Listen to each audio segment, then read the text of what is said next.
மானஸ் பக்கங்கள். Hi friends, இது மாலிகாவின் கேளுங்க கதை கேளுங்க. மானஸ் எழுதிய கோடைக்கால மின்மினி, அத்தியாயம் 86. நல்ல குடும்பத்தை போன்று வேறில்லை, ஒழுக்கம் மிக்க பெற்றோர்களைப் போன்ற ஆசிரியர்களும் இல்லை. மகாத்மா காந்தி வரிகள். போக்குவரத்து நெரிசல்களின் இடையே முடிந்தவரை வேகமாக காரை ஓட்டிக்கொண்டிருந்தாள் ஜோஷிதா. அவள் மனம் படபடவென அடித்து கொண்டது. வாசுகி சொன்ன மருத்துவமனையை அடைந்து வேகமாக ஐசியூவிற்கு சென்றாள். அங்கே வெளியே கீர்த்தி, வித்யாதரன், அர்ஜுனன் மூவரும் ஒருவித பதற்றத்தோடு நின்றிருந்தார்கள். அங்கிருந்த ஒரு நாற்காலியில் உணர்ச்சி துடைத்த முகத்தோடு கண்கள் மூடி அமர்ந்திருந்தாள் மீரா. இவளை கண்ட அர்ஜுனன் ஜோ என்றான். அவன் அழைத்ததை கண்டுகொள்ளாமல் கதவின் அருகில் சென்று உள்ளே பார்த்தாள். அங்கே ரகு மூச்சு விட சிரமப்பட்டு கொண்டிருக்க அவனுக்கு அவசர சிகிச்சை நடந்து கொண்டு இருந்தது. சில நொடிகளுக்கு மேல் அதனை காண முடியாமல் திரும்பிக் கொண்டாள். என்ன ஆச்சு என்றவள் சுற்றி பார்த்து, ஹர்ஷி எங்க என்றாள். எல்லாம் அவளால் வந்ததுதான் என்றாள் கீர்த்தி கோபமாக. அவ என்ன பண்ணா? அவ யாரையோ லவ் பண்றாளாம். நான் அவன் கூட போறேன், தேடாதீங்கன்னு அத்தானுக்கு லெட்டர் எழுதி வச்சுட்டு போயிட்டா. அதை படித்ததும் தான் அத்தானுக்கு இப்படி ஆகிடுச்சு. ஒரு தடவை பெரிய மூச்சா இழுத்தவரால் அடுத்தடுத்து மூச்சு விடவே முடியல. முதுகில் தட்டி நெஞ்சில் தட்டி என்ன பார்த்தோம் அப்படியே நின்றுடுச்சு.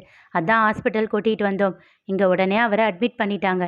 ட்ரீட்மெண்ட் போய்கிட்டு இருக்கு என்றான் வித்யாதரன். அறிவே இல்லை. அது இருந்திருந்தா அவன் ஏன் அப்படி போக போறா? அவ்வளவு கோபம் கீர்த்திக்கு. நான் அறிவே இல்லைன்னு சொன்னது உங்க எல்லாருக்கும். கோபத்தில் வார்த்தைகளை கடித்து துப்பினாள் ஜோஷிதா. ஜோ வாயை மூடு என்பது போல் சைகையால் அர்ஜுனனை நிறுத்தியவள், அந்த ஆள் சொன்னா ஒரு வாய் தண்ணியை கூட குடிக்காம நிறுத்தி வைப்பா ஹர்ஷி. அவ விட்டு போனாளா? யோசிக்க மாட்டீங்களா யாரும்? அவ பிறந்ததிலிருந்து அவ கூடவே தானே இருக்க. அவ கூடவே தானே வளர்ந்த. இதோ கல்யாணத்துக்கு அப்புறமும் அவ கூடவே தானே சுத்திக்கிட்டு இருக்க. உனக்கு தெரியாது அவளை பத்தி? ஃபூல் என்று கொந்தளித்து விட்டாள் கீர்த்தியிடம். எல்லோரும் திகைத்து பார்த்தனர். அவள் திட்டிக் கொண்டிருக்கும் போதே அங்கே வேகமாக வந்தான் சேரலாதன். சேரா அண்ணா, போலீஸ் கம்ப்ளைண்ட் கொடுக்கணும், ஹர்ஷியை காணும் என்றாள் ஜோஷிதா. அதன் பிறகே நிலைமையின் தீவிரம் எல்லோருக்கும் உரைத்தது. ரகுவிற்கு இப்படியானதில் எல்லோரும் அவனை பற்றியே யோசித்து கொண்டு இருந்துவிட்டனர். சேரலாதன் விவரம் அறிந்து பதறினான். என்ன பண்ணுவீங்களோ எது பண்ணுவீங்களோ தெரியாது. அந்த ஆள் கண்ணு முடிக்கிறப்போ ஹர்ஷி அவர் முன்னாடி இருக்கணும். தரனையும் அர்ஜுனனையும் பார்த்து கட்டளையாக கர்ஜித்தாள் ஜோஷிதா. சேரா மீராவிடம் செல்ல முனைய அவன் கைப்பிடித்து தடுத்தாள் ஜோஷி. உள்ளே இருக்கிற அந்த ஆள் சரியாகிற வரைக்கும் இவ உயிர் இல்லாத பணம் மாதிரி தான் இருப்பா. நீங்கள் முதல்ல ஹர்ஷி என்ன ஆனான்னு பாருங்க, காலேஜில் விசாரிங்க. அர்ஜுனா, நீ இங்கேயே இரு, நாங்கள். வித்யாதரம் முடிக்கும் முன், ஒன்றும் தேவையில்லை, நானும் கீர்த்தி அக்காவும் பார்த்துக்கிறோம், நீங்கள் 3 பேருமே போங்க என்று அவர்களை அனுப்பி வைத்தாள் ஜோஷி. அங்கிருந்த நாற்காலியில் அமர்ந்தவளுக்கு சில நிமிடங்களுக்கு மேல் அமரவே முடியவில்லை. எழுந்து அங்கும் இங்கும் நடந்தாள். தப்பி தவறி கூட ஐசியூ பக்கம் செல்லவே இல்லை. சரியாக 1 மணி நேரத்தில் ஹர்ஷிதாவோடு வந்துவிட்டார்கள். அவளுடைய சீனியர் மாணவன் அவளை காதலிக்க சொல்லி தொல்லை தந்து கொண்டே இருந்திருக்கிறான். இவள் முடியாது என்று பிடிவாதமாக கூறியதும் இவளுடைய கையெழுத்தைப் போலவே கடிதத்தில் எழுதி வைத்துவிட்டு அவளை கடத்தி சென்று விட்டான். கல்லூரியில் விசாரித்து அவனை பற்றி தெரிந்து கொண்டு தேட சிக்கினான் அவன். அவனிடம் மாட்டியதிலேயே ஹர்ஷியின் பயம் இன்னும் விலகாமல் இருக்க இதில் ரகுவின் நிலை கண்டு வெடித்து அழத் தொடங்கிவிட்டாள். ஜோஷி அனைத்தையும் பார்த்து கொண்டிருந்தாலே ஒழிய ஒரு வார்த்தையும் பேசவில்லை. சிறிது நேரத்தில் மருத்துவர்கள் வந்து ரகுவிற்கு எந்த பிரச்சனையும் இல்லை என்று சொல்லிவிட்டு சென்றனர். இன்னும் சிறிது நேர காத்திருப்புக்கு பிறகு அவனை பார்க்க அனுமதித்தனர். கண் விழித்தவன் முதலில் கண்டது மீராவைத்தான்.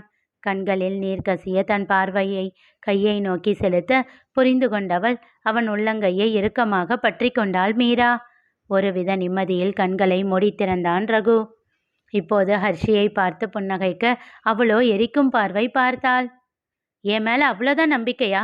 நான் போயிருப்பேன்னு நம்பிட்டீங்கல்ல? என் பொண்ணுன்னு என்னை எப்பவும் சொல்லுவீங்களே, அந்த பொண்ணு வேலை வச்ச நம்பிக்கை அவ்வளோதான் இல்லை? நான் உங்கள் மேலே வச்சிருக்கிற அன்புக்கு நல்லா பதில் சொல்லிட்டீங்க. அவள் கோபமாக கேட்க ரகுவின் முகத்தில் வலி நிறைந்து போனது. ஜோஷியால் அவனை அப்படி பார்க்கவே முடியவில்லை. அவனை திமிரான முகத்தோடு பார்த்திருக்கிறாள். மீராவை பார்க்கும்போது மட்டுமே இருக்கும் அந்த காதல் நிறைந்த முகத்தையும் பார்த்திருக்கிறாள். ஆனால் இப்படி வலியை தேக்கி வைத்து அவன் பார்ப்பதை அவளால் ஏற்றுக்கொள்ளவே முடியவில்லை. வேகமாக ஹர்ஷியிடம் வந்தாள். வெல் செட் ஹர்ஷி, நான் தான் அப்போ இருந்தே சொல்லிக்கிட்டே தானே இருக்கேன், நம்ம அன்புக்கு இவர் தகுதியே இல்லாதவர்னு. நீங்கள் 2 பேரும் தான் அத்தான் அத்தான்னு தலையில் தூக்கி வச்சுக்கிட்டு ஆடுனீங்க. கடைசியில் அவர் புத்தியை காட்டிட்டார் இல்ல. போதும் ஜோஷிகா, நீ நிறுத்து.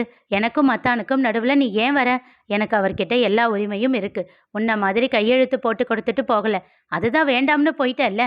இப்போ எந்த உரிமையில் வந்திருக்க? கோபத்தில் வார்த்தைகளை கொட்டினாள் ஹர்ஷிதா. என்ன ஹர்ஷி, இதுக்கு மேலே அவ்வளோ ஒரு வார்த்தை பேசக்கூடாது என்று கோபமாக சொல்லிக்கொண்டே ஜோஷியை தன் தோளோடு அணைத்தான் அர்ஜுனன். இங்கே யாருமே உன்னை நம்பலை. இவன் மட்டும்தான் உன்னை நம்பினா.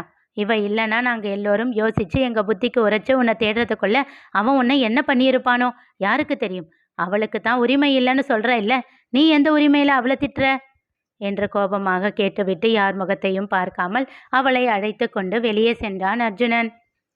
செல்லும் முன் ரகுவை ஒரு பார்வை பார்த்தாள் ஜோஷிதா.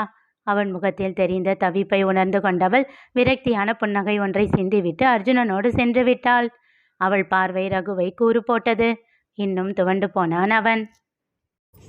யார் பழியோ யார் பிழையோ யார் வச்ச கண்மொழியோ, நான் கேட்ட கேள்விக்கு நீ மட்டும் தான் விடையோ.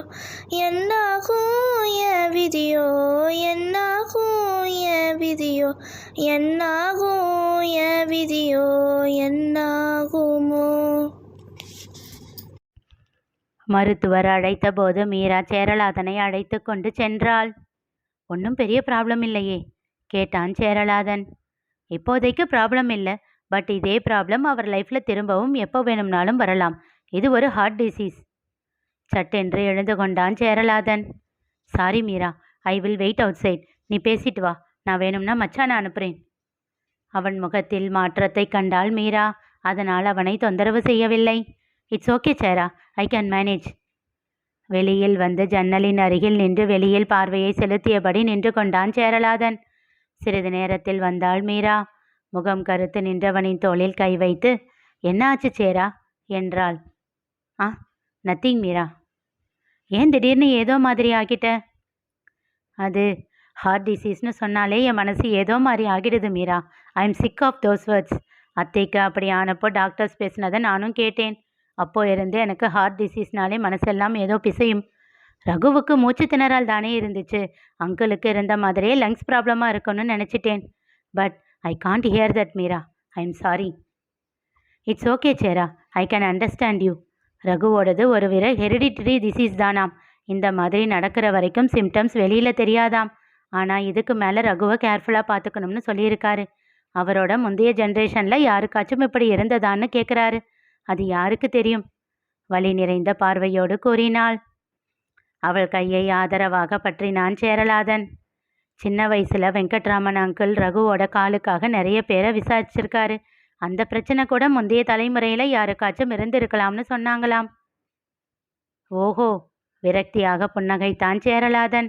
பரம்பரை வியாதி எல்லாத்தையும் கொடுத்துட்டு குழந்தையையும் வேணாம்னு தூக்கி போட்டிருக்காங்க. என்னதான் மனுஷங்களோ அவங்க எல்லாம். தான் பெத்த பிள்ளைய பார்த்துக்க முடியாதவன் எல்லாம் ஆம்பளை தானா? இந்த மாதிரி ஆளுங்க எல்லாம் எங்கே தான் இருக்காங்களோ? கோபமாக சேரலாதன் பேசிக்கொண்டிருக்கும் போதே மீராவிடம் இருந்து ரகுவின் கைபேசிக்கு திருக்குமரனிடம் இருந்து அழைப்பு வந்தது. மீராவும் சேரலாதனும் ஒருவரை ஒருவர் பார்த்து கொண்டனர். என்ன பண்ணுறது சேரா? இங்கே கொடு. அழைப்பை ஏற்று ஸ்பீக்கரில் போட்டான் சேரலாதன். ஹலோ மாமா. சேரா, நீயா? ரகு எங்க? ஏன் மாமா, என்ன ஆச்சு? ஏதாச்சும் பிரச்சனையா? சேச்ச, எதுவும் இல்லைப்பா, சும்மா பேசலாம்னு தான் கால் பண்ணேன். நான் ரகுவை பார்க்க வந்தேன். அவர் மீட்டிங்கில் இருக்காரு. அதான் அவர் ரூமில் வெயிட் பண்ணிக்கிட்டு இருக்கேன். உங்கள் கால் வந்ததும் அட்டன் பண்ணேன். ஓ, ஓகே ஓகே. சரி மாமா, ஏன் கால் பண்ணீங்க? இப்போதானே சேரா சொன்னேன். அதில்லை மாமா, எப்போவும் நீங்கள் மெசேஜ் தான் பண்ணுவீங்கன்னு ரகு சொல்லியிருக்காரு. அதான் ஏன் கால் பண்ணீங்கன்னு கேட்குறேன், அதுவும் ஸ்கூல் டைமில். சில நிமிடங்கள் அவரிடம் அமைதி. பிறகு கூறினார். ஏதோ தோணுச்சு சேரா, என்னன்னு சொல்ல தெரியல. ரகு ஆல்ரைட் இல்லை? ஏன் மாமா, ஹீ இஸ் ஃபைன். என்று விட்டு அழைப்பை துண்டித்தார். மீரா ஏதோ யோசனையில் இருந்தாள். என்ன ஆச்சு மீரா? அவருக்கு என்ன தோணுச்சு? ஒருவேளை தீபாவளி அன்னைக்கு நைட்டு கூட இப்படி தோணுனதால தான் ரகு கிட்ட பேசினாரா? இருவரும் யோசனையில் ஆழ்ந்தார்கள். இனி நிகழப்போவது என்ன தெரிந்து கொள்ள தொடர்ந்து கேளுங்க. கதை கேளுங்க. மீண்டும் சந்திப்போம்.